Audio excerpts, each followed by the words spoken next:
Today, it's just me talking to you about adrenal fatigue. Now, that's a term that's been used quite loosely and many people debate.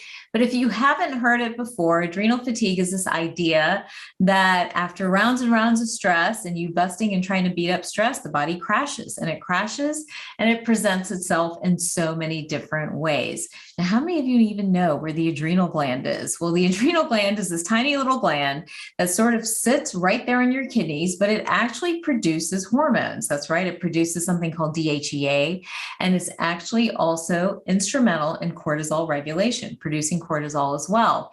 Now, here's what happens with cortisol. When something comes along and stresses us out, cortisol goes up, we acclimate to the stressor, cortisol levels off, and eventually goes back down. When we wake up in the morning, as soon as we wake up, cortisol levels are high and they slowly come down throughout the day, petering out as you reach nighttime. So hopefully you both fall and stay asleep, getting a good night's sleep and getting rejuvenated and ready to start all over the next day.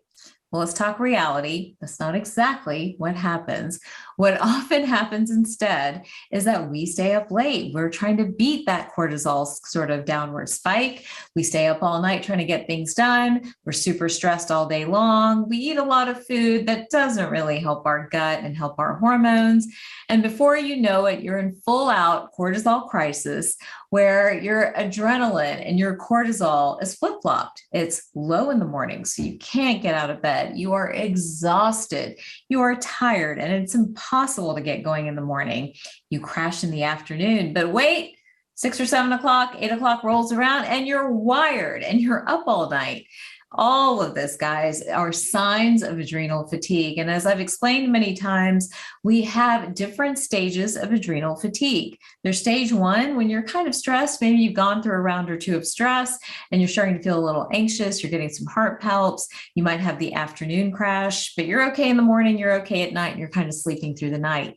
When we progress from there to stage 2 adrenal fatigue, well, that's where things start to get a little bit more serious. Probably dragging a bit in the morning, crashing definitely in the afternoon. Then as evening comes, maybe still tired, just wanting to go to bed. So that's stage 2.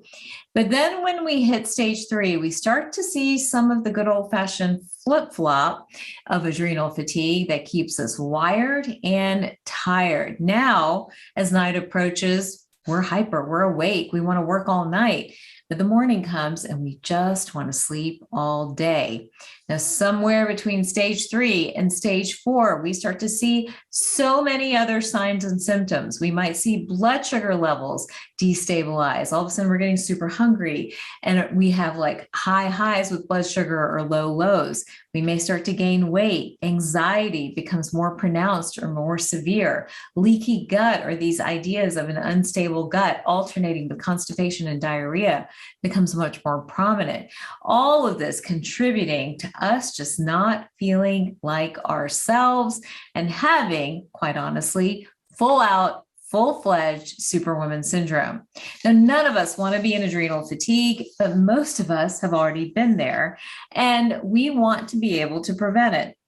So let's talk about what we can do and what some of the fundamentals around repairing adrenal fatigue really are centered on. I would say the most important is to get a good, consistent night's sleep. That's right. Ideally, falling and staying asleep around 10 or 11 and sleeping past 5 a.m. in the morning. This is a critical meridian time, guys. So when we're not sleeping through this critical time, we are seeing a lot more adrenal and cortisol dysfunction, 10 or 11p to about 5 or 6 o'clock in the morning. Many people will do night shifts and then day shifts, or they'll flip-flop, or they'll sleep in on the weekend and they'll think that's the answer to their adrenal fatigue. Unfortunately, what the body demands, what our circadian rhythm demands, is that we're getting deep, consistent sleep in between those hours, because that's really where the hormonal cycle takes place. That's where the regulation takes place. That's essential moving forward. All right, so we've got that issue. I'm really trying to repair sleep. Then we know that because blood sugar instability accompanies adrenal fatigue, getting in plenty of protein, at least 20 grams of protein every 4 hours, is also important in repairing adrenal fatigue, and making sure it's good quality protein, right? We don't want a lot of junky proteins or proteins with a lot of saturated fats and things like that, but maybe doing a protein shake in the morning, waiting 3 or 4 hours, doing protein again, and kind of consistently getting that protein throughout the day is another way to keep cortisol and insulin levels nice and stable. So getting your protein, getting your sleep. I think augmenting and supplementing with B vitamins becomes really important with adrenal fatigue, because anytime we're stressed, we burn through those B vitamins very rapidly, and we need them to help manage kind of the stress that we're experiencing and to repair the adrenals. We know vitamin C is important as well, along with healthy fats, things like omega-3 fats, olive oil, nuts, and seeds. They help to stabilize the gut as it's going through the stressful cycle. So all of these are things that can really help adrenal fatigue. And remember, we want to get adrenal fatigue under control. We want to get the sleep corrected, the sugar corrected. When those things are off, cortisol dysregulation triggers inflammaging. Remember, inflammaging is where the body is chronically inflamed, and that accelerates the aging process.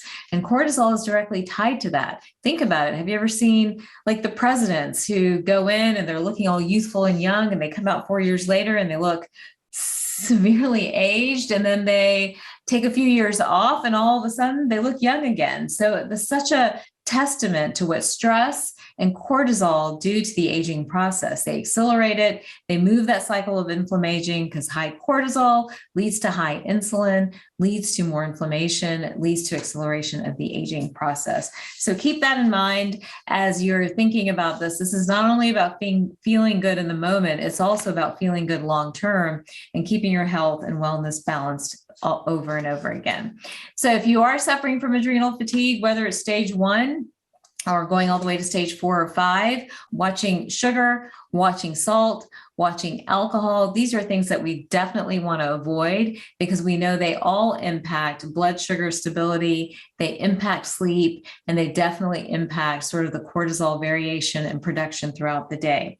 So keep that in mind. And if you feel like you're having adrenal fatigue, maybe start here, see your doctor to get some of your numbers and your labs checked. Remember, adrenal fatigue is not just about the adrenal hormones, but it actually impacts the entire hormonal pathway, including progesterone, testosterone, estrogen, thyroid, and insulin. And adrenal fatigue also impacts every other organ system. So your gut gets affected when you're in adrenal fatigue, your brain, your muscles, your joints, because there's more.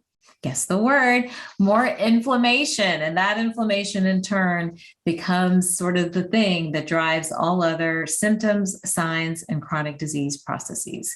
All right, that's a quick little primer on adrenal fatigue. Of course, if you want to learn more, check out my website, drtaz.com. We have lots of resources there on hormones, on trying to get your body back into balance, hormone guides, so much more. And of course, thank you for watching and listening to this episode of Superwoman Wellness. Don't forget to rate and review it and share it with your friends. I will see you guys next time.